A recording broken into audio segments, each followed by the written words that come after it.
behind the scenes with future country rock blues kings and queens. Discover them first with Palm Bash TV.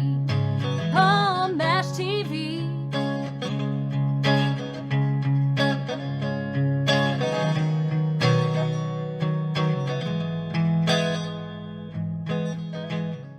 Well, hello there, it's Palm Bash TV time again. Thank you so much for joining us. Another great interview is coming up in just a moment. But don't forget about the subscribe and bell buttons, which will help you notify you of any new episodes coming your way. And leave a comment on the comment section. We'd love to hear from you there, of course. And check out the description as well as the closing credits, and we'll have some contact info for you either way. So I hope you'll stay tuned for that. From Coatesville, Pennsylvania, we have P-Nutty with us today. Great artist, and I think you're really going to enjoy him. And we'll get to that in a second, but first there's another quick word from the Caden Gordon Show. So don't go away, we'll be right back right after this. It is Caden from the Caden Gordon Show. Today's best country mix. Check out my show at thecadengordonshow.com. Okay, we're back, and with us from Coatesville, Pennsylvania, we have P-Nutty with us. Thanks for joining us, P-Nutty. How you doing? Thank you. Yeah, no problem. So tell us a little bit about how you got started doing this. I mean, I'm sure you always wanted to be an artist, but everyone has their own story. Go ahead and tell us your story. See, I've always wanted to be an artist. Like, ever since I was 14 is when I started I picked up the passion for poetry, you know, and I just liked, I don't know, I like putting meaningful words together, you know what I mean? And, you know, so like, I got really into my music when I ended up getting locked up and going through that trial in my life, you know. Everybody has a past, you know what I mean, about why they started writing music, why they started getting into music.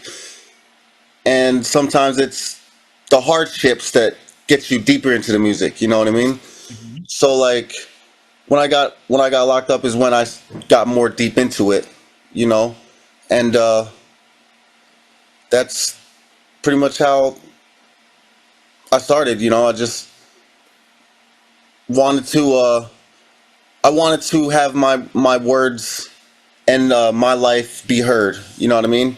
And it was like my journal when I was locked up. It was like my coping skill, you know. Mm-hmm. And that's how music pretty much saved my life when I was locked up. It pretty much just like whenever I was going through a hard day, you know what I mean, I just take out a pen and pad and just put my feelings on paper. Yeah, and I can understand that. You know, that's a great story too. Maybe you'll have many years ahead of you, so right. With that. And P-Nutty here is just want to shout out Diane, yeah, Mafia, and she's the one to send him this way. So I just thought I'd give her a shout out. I would have never really gotten this far without Diane. You know, like she's been helping me immensely. You know, and Touch Money Mafia Records is right there behind our backs. You know. Okay, yeah, I've known her a long time, and she does a really great job with what she does. So, tell us about your influences, though. I mean, I'm sure there's some big artists that really influenced you when you were growing up. Yeah, I would say my biggest influence with the type of music that I like to write is, you know, I've been really into a lot of Christian music, Christian rap. You know, like NF. But like if you were to hear NF, like his music doesn't really sound Christian based. There's a lot of songs that are Christian based, but it's just like he's telling his story. You know what I mean? And from him telling his story and him talking about his life, influenced me to be the same type of artist. You know, because like I don't consider myself a rapper. I consider myself an artist.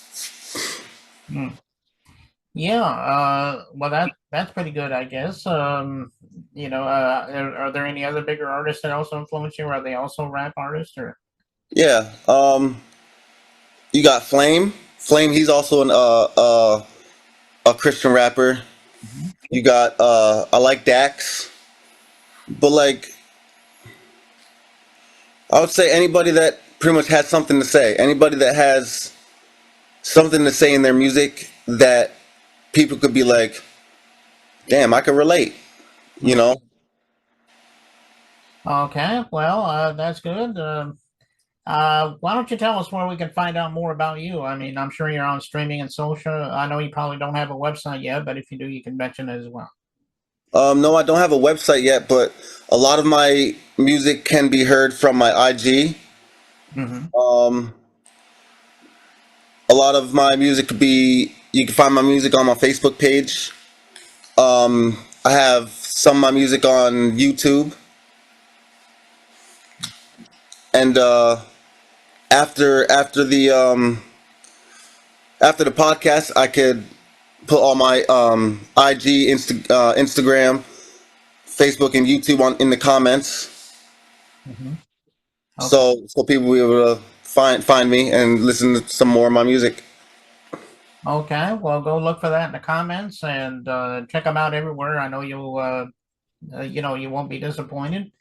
And we got this music video, "Runaway," and very good song, by the way. Tell us a story about this song. We'd love to hear it. So when I was in Kalispell, Montana, I ended up having a girlfriend who was she was a sponsor at NA meetings. She went through pretty much a hard time of her life, you know. And then when I ended up getting locked up, I called her on the phone because she showed me in her journal. She showed me pieces of her life story, right? So I called her on the phone and I said, "Hey, Christina, can you send me a letter and write your life story in a letter, and I want to try to put it into a song."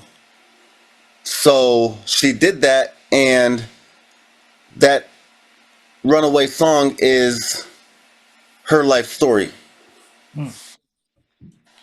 Okay, well, I love this song, and you guys are going to love it too, and we're going to get to that in a second. But P-Nutty, thank you so much for being on the show today. You're welcome back anytime, so let me know, and maybe we'll have you back on. Okay. Thank you. Yeah, no problem. And here it is, "Runaway" by P-Nutty. Begins right now. Run away, run away, run away, run away, run away from her problems, problems. Run away, run away, run away, run away, run away, run away, run away, run away, run away, run away, run away, run away. Everybody would clown her and doubt her and tell her that she was nothing. Even when she fought back and hoping that it would maybe do something. Now she's scared, afraid of stepping back into school. 7 days a battle for her to even just make it through. They threw some chili all over her clothes. Now she's sitting in the bathroom and crying and feeling so exposed. They told her to kill herself every day for a year. Now she's living in fear, yeah. She started to think that suicide is the only way. She's crying out and hoping someone would hear her pain. Every single day, nobody would listen, till she started to cut herself, which sent her straight to a mental prison. She just wants to run away, run away, run away, run away, away from her problems. She just wants to run away, run away, run away, run away, away from this world. Yeah, she just wants to run away, run away, run away, run away, away from her problems. She just wants to run away, run away, run away, run away, away from this world.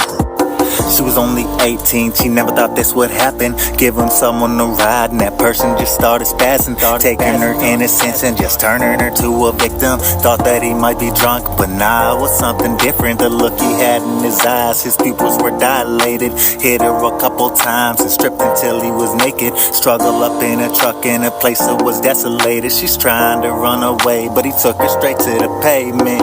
Yeah, and then she tries to escape, and then she grabs him by the balls. Now we screaming in pain.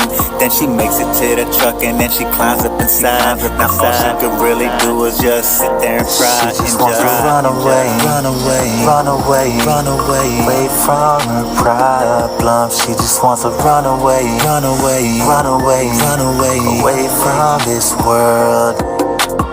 She started to use, it wasn't even a choice. The first time she hit the low, she was with a couple of boys who didn't want her to snitch. They told her to take a hit. Now every day of the week, she's working to find her fix. Yes. Yep. And now she's hanging with the dealers and people who wouldn't care not a bit if they were to kill her. All they want is the profit and money inside their pocket. And every day of the week, she be getting high as a rocket. Yeah. This was the start of her addiction, and now she's up on her knees and asking God for forgiveness of all the sins that he witnessed. She wanted a new beginning. From that day forward, her drug addiction was finished. She wants to run away, run away, run away, run away, away from her problems. She just wants to run away, run away, run away, run away, away from this world. A year sober, 19 and getting older. Not once will she put her hands on another loker, because she's doing the steps of NA. Then she goes to the jail to talk to the women on Wednesday. Living life to the fullest, one foot in front of the other is all she has on her mind. To regain the trust of her mother. Never gonna go back to the life that she left behind. All she's gotta do is just live one day at a time, yeah. And now she's living and motivated to never quit. Cause every day she goes to Narcotics Anonymous. So God grant her serenity to accept the things she cannot change. Encourage her, change the things she can, and give her the wisdom to know the difference. And our mission is to help people every day with their crazy drug addiction.